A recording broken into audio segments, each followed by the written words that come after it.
News समाचार share कंदासीं। भान सईदाबाद में पानी की खोट खिलाफ आबादगारन पारां एहतजाजी रैली कढी वार्ड में वडे वसी जे घर आरो बुख हड़ताल ते वेही रहिया आहिनि। सब डिवीज़न भान में पानी जी हथरादू खोट खिलाफ आबादगारन मंसूर जमाली, नूर अहमद, अख्तर ऐं जी अगवाड़ी में सीएम हाउस ॿाहिरि आरो एहतजाजी मुज़ाहिरो करे बुख हड़ताल कई वई। एहतजाज दौरान मीडिया सां ॻाल्हाईंदे आबादगारन चयो त दाई ब्रांच दलशाद अख्तर शाग भान माइनर ऐं ॿिनि शाखनि में पाणी जी हथरादू खोट पैदा कई वई आहे।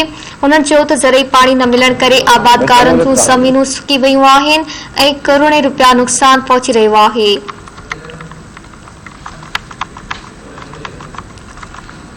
भान सईदाबाद मां ख़बर अवां शेयर कई पिया। भान सईदाबाद में पाणी जी खोट खिलाफ आबादगारनि पारां एहतजाजी रैली कढी वाहड़ में वडे वसी जे घर आदो बुख हड़ताल ते वेही रहिया आहिनि। सब डिवीज़न भान में पाणी जे हथरादू खोट खिलाफ आबादगारन मंसूर जमाली, नूर अहमद, अख्तर ऐं जी अगवाड़ी में सीएम हाउस ॿाहिरि आरो एहतजाजी मुज़ाहिरो करे बुख हड़ताल कई आहे। एहतजाज दौरान मीडिया सां ॻाल्हाईंदे आबादगारन चयो त दाई ब्रांच दलशाद अख्तर शाग भान माइनर ऐं ॿिनि शाखनि में पाणी जी हथरादू खोट पैदा कई वई आहे।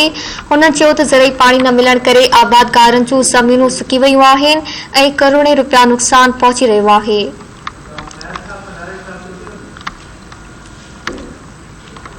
हुननि वज़ीर आला सिंध खां मुतालबो कयो त पाणी जी हथरादू खोट पैदा कंदड़ आपाशी अमलदारनि खिलाफ़ कार्रवाई करे पाणी फराहम कराए। ॿी सूरत में आबादगारनि मरण घड़ीअ ताईं बुख हड़ताल ते वेहंदा। तफ़सील मालूम कंदासीं। भान सईदाबाद मां धरती टीवी जे रिपोर्टर राशिद कोकर खां। जी राशिद, आगाह कजो।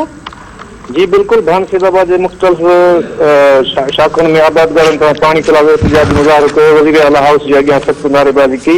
जॾहिं त उन्हनि जो चवणु हो त भान सईदाबाद आबादगारन खे पानी जी तमामु सख़्त शिकार आहिनि, जंहिंमें जेको आहे आबादगारन मंसूर जमाली, अख्तर जमाली, नवाब दल, नूर मोहम्मद जमाली ऐं शरीफ जे अॻुवाणी में एहतजाजी मुज़ाहिरो कयो।